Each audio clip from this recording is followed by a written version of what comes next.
दोस्तों आज फिर हाजिर हुए एक नई कहानी के साथ। अगर आपको कहानी पसंद आए तो चैनल को लाइक शेयर एंड सब्सक्राइब जरूर कीजिएगा। तो चलिए सुनते हैं आज की एक और नई कहानी।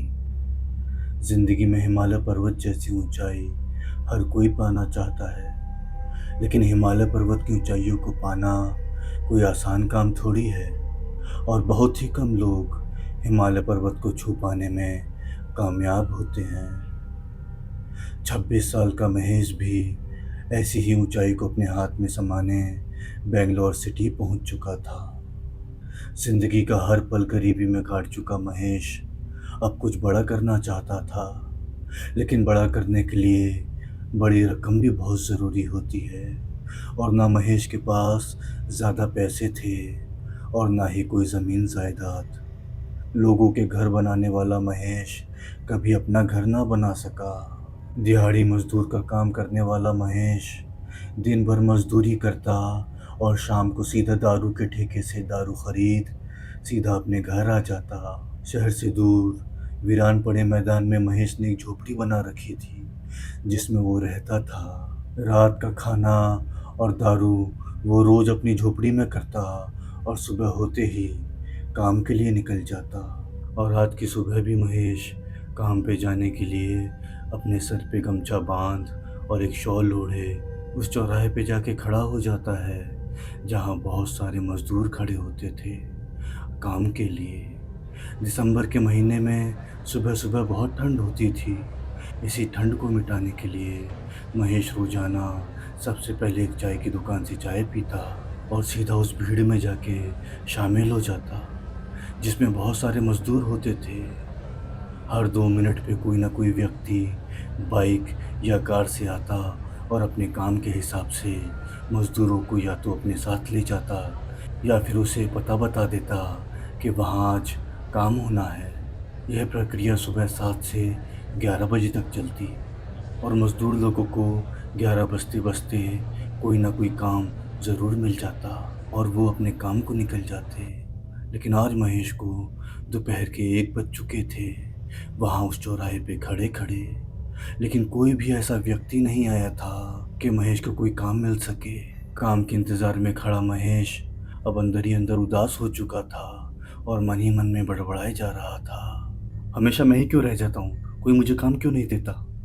दिसंबर के महीने का कोहरा हर तरफ अपनी चादर पसारे हुआ था और उस कोहरे में चौराहे पे बैठा महेश बस काम के इंतज़ार में बीड़ी सुलगाए जा रहा था कि तभी महेश की नज़र एक कार पे पड़ती है जो सीधा उसकी तरफ बढ़ती हुई उसके पास आ रुक जाती है। कार को अपने पास खड़ा देख महेश बीड़ी को बुझाता हुआ अपनी जगह से उठ खड़ा होता है और कार के आगे के शीशे को देखने लगता है। काले रंग की वो महंगी कार जिसके शीशे भी काले थे, जिसकी वजह से महेश को पता नहीं चल पा रहा था कि कार के अंदर कौन है जिसने उसके सामने वो महंगी दिखने वाली कार खड़ी कर दी थी। इन्हीं सब मंजर को निहारता हुआ महेश ये सब सोचे जा रहा था कि एकदम से कार का शीशा खुलता है। कार के शीशे को नीचे उतरता हुआ देख महेश की नज़र कार के अंदर बैठे एक आदमी पे पड़ती है। चश्मा लगाए वो आदमी जिसके सर के सारे बाल सफ़ेद थे, जो तकरीबन 65 साल का होगा। वो महेश को अपनी उंगलियों के इशारे से अपने पास आने का इशारा करता है। उस बूढ़े आदमी का यह इशारा पा महेश अपने कदमों को फुर्ती में लाता हुआ सीधा उसकी खिड़की के पास जा अपने कंधों को झुकाए खड़ा हो जाता है। वहीं वो आदमी महेश को अपने पास देख अपने कोट की जेब में हाथ डाल एक सफ़ेद कागज़ और उसके साथ एक मोटा लिफाफा पकड़ा देता है और बिना कुछ बोले अपनी कार स्टार्ट कर महेश की तरफ देखता हुआ कहता है, शाम 7 बजे आ जाना। सिर्फ इतना कहने के बाद वो बूढ़ा आदमी अपनी कार स्टार्ट कर वहाँ से चला जाता है। ऐसा अजीब लम्हा महेश के साथ पहली बार हुआ था। तभी तो महेश लगातार उस कार को देखे जा रहा था जो अभी अभी तेज रफ्तार से होती हुई उसकी आंखों से काफ़ी दूर निकल चुकी थी। महेश उस कार को तब तक देख रहा था जब तक वो कार महेश की आंखों की सीमा से ओझल नहीं हो गई। कार के ओझल होते ही महेश अपने हाथ में लिए उस लिफाफे और उस सफ़ेद कागज़ को देखता है तो महेश पाता है कि उस कागज़ पे कहीं का पता लिखा हुआ था। कि तभी महेश उस लिफाफे को खोलता है तो उसमें एक खत था और उसमें हिंदी में लिखा हुआ था, ये वही मौका है जब तू वो पा सकेगा जिसके लिए तू इस शहर में आया है। कि उस आदमी को कैसे पता कि मैं इस शहर में नया हूँ, और उसे कैसे मालूम कि मैं रातों रात अमीर बनना चाहता हूँ। इन्हीं सब सोच विचार में महेश अब समझ चुका था कि कुछ तो गड़बड़ है, और महेश ने वहीं खड़े खड़े ये फैसला भी ले लिया था कि वो उस आदमी के दिए गए इस पते पे नहीं जाएगा। और कुछ देर के काम के इंतज़ार के बाद महेश सीधा अपने घर के लिए निकल जाता है। घर पहुंच महेश अपने बिस्तर पे लेट जाता है और आंखें बंद कर महेश सोने की कोशिश करने लगता है। लेकिन वही महेश को बार बार उस खत की बातें याद आ रही थीं जो उसमें लिखी थी। तभी महेश अपने बिस्तर पे उठ के बैठ जाता है और अपनी जेब में हाथ डाल उस सफ़ेद कागज़ को निकाल के उस पर लिखा पता देखता है। पता कहीं दूर का था। जिस जगह का नाम महेश पढ़ रहा था वो नाम महेश ने पहले कभी नहीं सुना था। लेकिन महेश ने अब इरादा कर लिया था उस पते पे जाने का, और साथ के साथ ये भी सोचे जा रहा था कि क्या पता वहाँ जाके उसकी ज़िंदगी करवट ले ले और इस गरीबी के चक्रव्यूह से बाहर आ जाए। यही सोचता हुआ महेश अपना कीपैड मोबाइल जेब में डाल महेश अब उस पते पे जाने के लिए निकल पड़ा था जो पता उस कागज़ पे लिखा था। कुछ ही देर में शाम होने वाली थी और महेश नहीं चाहता था कि वो उस आदमी के बताए हुए वक्त से देर पहुंचे। तभी तो महेश पहली बार रोड पे पहुंच ऑटो लेने के लिए ऑटो का इंतज़ार कर रहा था। कोहरे की वजह से कोई ऑटो आ रहा था या नहीं महेश को ये पता नहीं चल पा रहा था कि तभी उसकी नज़र उस सुनसान रोड पे एक ऑटो वाला आता हुआ दिखाई देता है। ऑटो को आता हुआ देख महेश अपने हाथ के इशारों से उस ऑटो को रुकने का इशारा करता है। हाथ का इशारा देख वो ऑटो वाला सीधा अपना ऑटो महेश के पास रोक देता है। कहाँ जाओगे? ऑटो ड्राइवर के ये पूछने पे महेश अपनी जेब में हाथ डाल वो कागज़ ड्राइवर को दे देता है। अपने हाथ में लेता हुआ वो कागज़ ड्राइवर पढ़ने लगता है और कहता है, 400 रुपये लगेंगे। भैया आप तो बहुत पैसे मांग रहे हो। भाई साहब ये पता शहर से दूर है। ड्राइवर की ये बात सुन महेश कुछ देर सोच विचार के बाद उसके ऑटो में बैठ जाता है और उस आदमी के दिए गए पते पे जाने लगता है। ऑटो में बैठा महेश अब शहर के शोर शराबे को पीछे छोड़ अब सुनसान रास्ते का सफ़र तय कर रहा था। हर तरफ कोहरे ने एक गहरी चादर फैला रखी थी। भाई साहब आप यहाँ इस सुनसान जगह पे क्यों जा रहे हैं? यहाँ तो कोई नहीं रहता है, कोई ज़रूरी काम से जा रहे हैं। ड्राइवर कहता है, आपको कैसे मालूम यहाँ कोई नहीं रहता? महेश कहता है। महेश की बात सुन ड्राइवर एकदम से बोलता है, लगता है भाई साहब आप यहाँ नए हैं, तभी आपको यहाँ के बारे में ज़्यादा नहीं मालूम है। क्या नहीं मालूम है? महेश हैरत में ड्राइवर की तरफ सरकता हुआ कहता है, भाई साहब अभी हम जिस जगह पे हैं यहाँ आए दिन कोई ना कोई वारदात होती रहती है। कैसी वारदात? महेश डरते हुए पूछता है। भाई साहब यहाँ एक बार 6 लोगों की अधखपी लाशें बीच सड़क पे पड़ी हुई मिली थी। तब का दिन है और आज का दिन है। लोगों ने इस जगह पे आना ही बंद कर दिया। और तो और आप यकीन नहीं मानेंगे, थोड़ी दूर पे एक शमशान घाट भी पड़ता है। शमशान घाट का नाम सुनते ही महेश का इरादा अब डगमगाने लगा था उस आदमी के बताए हुए पते पे जाने का। लेकिन साथ के साथ महेश के अंदर का अमीर बनने का लालच उसे उस जगह पे ले जाने के लिए प्रेरित कर रहा था। इसी के साथ महेश अब सभी बातों को भुला ड्राइवर से कहता है, भाई साहब आए दिन कहीं ना कहीं कोई घटना होती ही रहती है, तो इसका मतलब ये तो नहीं कि हम घर से बाहर निकलना छोड़ दें। महेश की बात सुन ड्राइवर कहता है, तो ठीक है, मेरा काम तो सिर्फ लोगों को मंजिल तक पहुंचा देना है और बस थोड़ी ही देर में आपके बताए हुए पते पे भी पहुंच जाएंगे। और कुछ ही दूर की दूरी तय करते हुए महेश और ऑटो ड्राइवर उस जगह पे पहुंच चुके थे। ऑटो से नीचे उतरते हुए महेश की नज़र सामने एक बंगले पे पड़ती है। बंगले पे नज़र पड़ते ही महेश बोल उठता है, अरे भाई साहब आप तो कह रहे थे यहाँ कोई नहीं रहता, देखो कितना आलीशान बना हुआ है ये बंगला। महेश बंगले को देखते हुए कहता है। वहीं ड्राइवर बंगले को एक आश्चर्य भरी निगाहों से देखे जा रहा था। कितना बड़ा बंगला इधर कब बना? ड्राइवर इसी गहरी सोच में डूबा हुआ था कि महेश कहता है, ठीक है भैया, ये रहे आपके पैसे। पैसे देते हुए महेश बंगले की तरफ बढ़ने लगता है कि तभी ड्राइवर पीछे से आवाज़ देता है, अरे भैया, एक बात कहूँ? महेश उसकी तरफ मुड़ता हुआ कहता है, हाँ कहो। ये बंगला मैंने कभी नहीं देखा यहाँ। आपको यहाँ का पता किसने दिया? ड्राइवर की ये बात सुन महेश को उसकी बात बड़ी अटपटी लगी, लेकिन वो ड्राइवर की बातों को नज़रअंदाज कर बिना कुछ बोले बंगले की तरफ बढ़ने लगा। उस वीरान इलाके में बने उस विशालकाय बंगले की तरफ बढ़ता हुआ महेश अब बंगले के मेन दरवाजे पे खड़ा था। दरवाजे की घंटी बजाता हुआ महेश अब इधर उधर देखता हुआ किसी के दरवाजे खुलने का इंतजार कर रहा था कि इतने में वो दरवाज़ा खुलता है तो महेश की नज़र उस आदमी पे पड़ती है जो आज दोपहर में उसे यहाँ का पता दे के गया था। महेश को देखता हुआ वो बूढ़ा आदमी महेश को देख हल्का मुस्कुरा जाता है और कहता है, अरे वाह, टाइम के बड़े पाबंद हो, ठीक 7 बजे आ गए। उसकी ये बात सुन महेश गर्दन झुका मुस्कुराने लगता है कि तभी वो आदमी कहता है, आओ अंदर आओ और ये बताओ खाने पीने में क्या लोगे? नहीं साहब, कुछ नहीं लूँगा, बस आप काम बता दीजिए, मैं जल्दी से काम ख़त्म कर रात होने से पहले घर चला जाऊँगा। महेश की ये बात सुन वो आदमी झुकी हुई कमर के साथ अपने सामने वाले सोफे पे जाके बैठ जाता है और कहता है, ठीक है, अगर तुम्हें जल्दी जाना है तो मैं तुम्हें काम बताता हूँ, लेकिन काम बताने से पहले मैं तुम्हें कुछ देना चाहता हूँ, मेरे पास आओ। अपने हाथ से अपनी तरफ वो आदमी महेश को बुलाता है।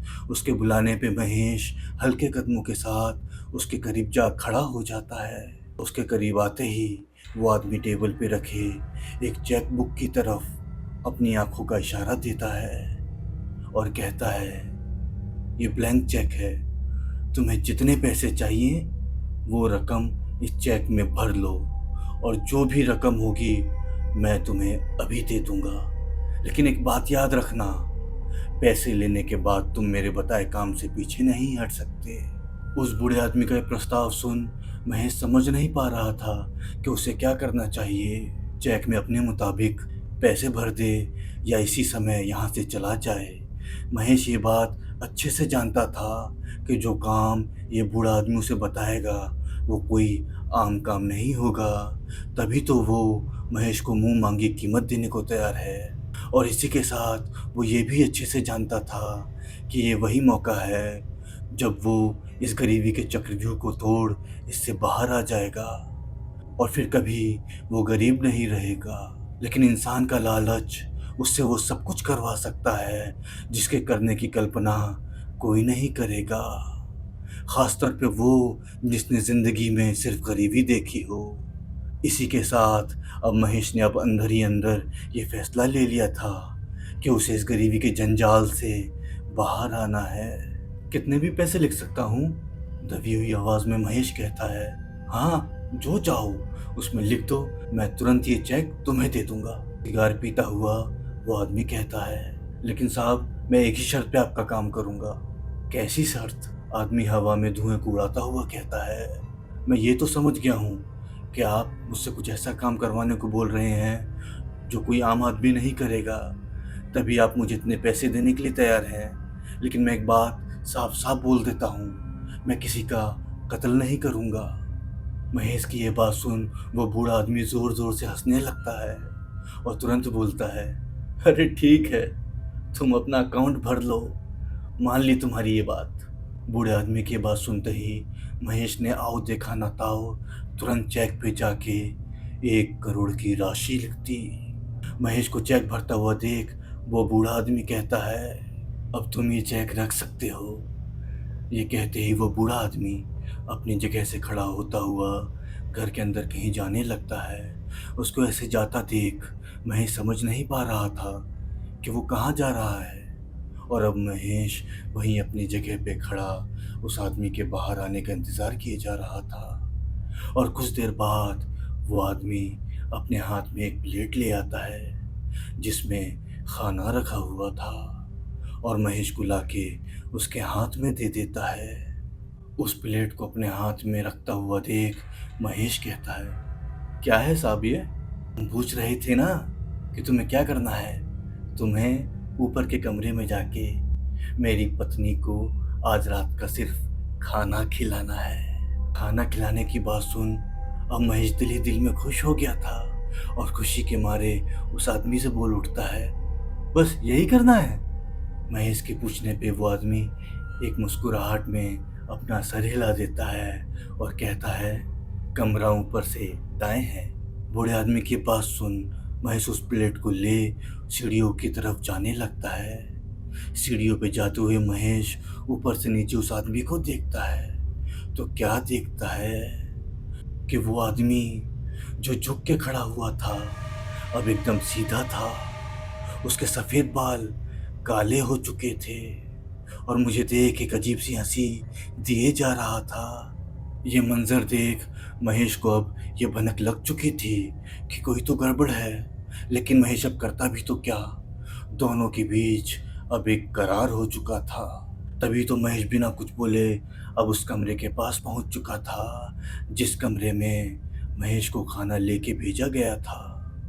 अब महेश दरवाजे के पास खड़ा दरवाजे को देख रहा था। वो नहीं जानता था कि उस दरवाजे की दूसरी तरफ ऐसा क्या है कि उस आदमी ने उसे इतने सारे पैसे दिए थे। यही सब सोचता हुआ अब महेश उस दरवाजे को धीरे से खोलता है। वो देखता है कमरे में सिर्फ मोमबत्तियां जल रही थी। खिड़की के पास एक जवान लड़की बाहर की तरफ देखे जा रही थी। महेश के अंदर जाने पे भी वो लड़की अपनी नज़र सिर्फ बाहर गड़ाई हुई थी और अब महेश वो प्लेट अपने हाथों में लिए हुए बस चुपचाप खड़ा था। और कुछ देर के बाद महेश कहता है, मेम साहब आपका खाना। महेश की पुकार सुन वो लड़की पलटती है और महेश से कहती है, अरे आप आ गए? एक काम करो, कमरे का गेट लगा दो और खाना बिस्तर पे रख दो। ये कहती हुई वो लड़की महेश के पास आ खड़ी हो जाती है और उससे कहती है, थोड़ा बैठ जाओ। नहीं मेम साहब मैं ठीक हूँ, आप खाना खा लो, मुझे घर भी जाना है। अरे बैठ जाओ, मैं इंसिस्ट कर रही हूँ। उस लड़की के इस तरह की जिद करने पे महेश उस लड़की के बेड पे बैठ गया। तभी वो लड़की महेश से उसके घर परिवार के बारे में बातें करने लगती है। अब महेश डरता हुआ उससे बातें करने लगता है।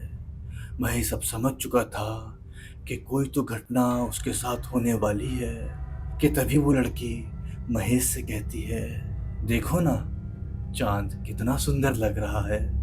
औरत की बात सुन महेश अपने पीछे मुड़ के खिड़की की तरफ देखता है कि तभी अचानक से कोई भारी चीज़ महेश के सर से टकरा जाती है और महेश बिस्तर पे बेहोश गिर जाता है।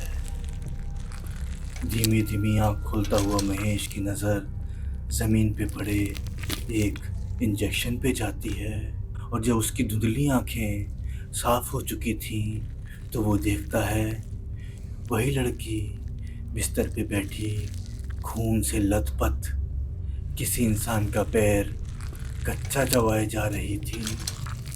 ये भयानक मंजर देख महेश को अपनी आंखों पे यकीन नहीं आ रहा था कि वो अचानक से ऐसा मंजर देख लेता है जिसकी कल्पना कोई नहीं कर सकता था। उसकी नज़र जब अपने पैरों पे जाती है तो वो क्या पाता है कि महेश का एक पैर उसके शरीर से जुदा था और जो वो लड़की पैर खा रही थी वो किसी और का नहीं, वो महेश का ही पैर था। और जो इंजेक्शन ज़मीन पे पड़ा हुआ था वो इंजेक्शन महेश की बॉडी को सुन्न करने का था, जिसकी मदद से वो लड़की महेश के शरीर का अंग बड़े आराम से काट सके। ये देख महेश अब ज़ोर ज़ोर से चिल्लाने लगता है, लेकिन शायद अब बहुत देर हो चुकी थी। जो बूढ़ा आदमी महेश को यहाँ लाया था वो कोई और नहीं, उस लड़की का बाप था। और वो लड़की जो महेश का पैर खा रही थी वो इंसान तो थी, लेकिन कोई आम इंसान नहीं थी। वो एक आदमखोर लड़की थी जो इंसानी गोश्त खाती थी। यही कारण था कि उस लड़की का बाप हर हफ्ते उस चौराहे से एक मज़दूर को अपने यहाँ लालच से बुला लेता और अपनी आदमखोर बेटी को उनका गोश्त खिलवाता था और शहर से दूर होने की वजह से कोई इन पे शक भी नहीं कर सकता था। अगले हफ्ते, अरे भैया यहीं रोक दो। अरे भैया यहाँ ऐसा क्या है जो आप लोग इस सुनसान पड़े बंगले पे हर रोज चले आते हो? ऑटो ड्राइवर कहता है, अरे भैया यहाँ कोई बहुत बड़े आदमी रहते हैं, आज आए थे चौराहे पे अपनी किसी महंगी कार से, कह रहे थे कुछ काम करवाना है उन्हें अपने बंगले में, इसलिए आया हूँ। भैया आपसे पहले मैं एक आदमी को और छोड़ के गया था यहाँ से, इसी जगह पे पिछले हफ्ते। उसके बाद मैंने उस आदमी को कभी नहीं देखा, पता नहीं कहाँ चला गया।